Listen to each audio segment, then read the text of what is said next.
Ce matin, on m'a partagé une vidéo concernant une interview pour le SOPK où la personne en fait expliquait que elle a été diagnostiquée, on lui a prescrit la pilule et puis elle a décidé d'arrêter la pilule et elle a laissé faire et aujourd'hui les choses sont ingérables.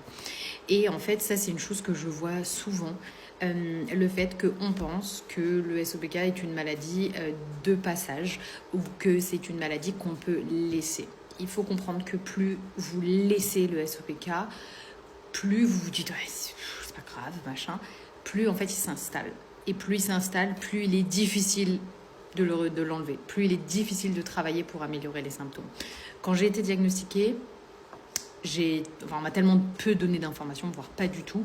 Je pensais que en fait c'était un peu comme une grippe et que une fois que au bout de 2-3 mois j'allais prendre ces traitements du fastonginositol, ça allait aller mieux. Ça n'a pas du tout été le cas. Ça s'est empiré. Et en fait, aujourd'hui, c'est ce qu'on voit.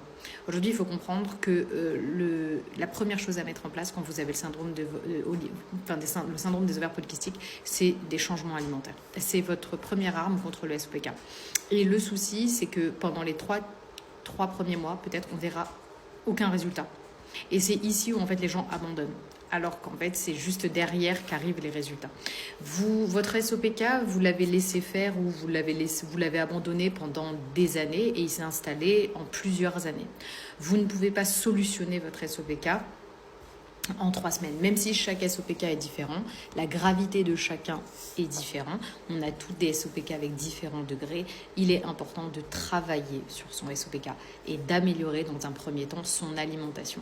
Plus vous allez améliorer votre alimentation, plus vous allez avoir des effets.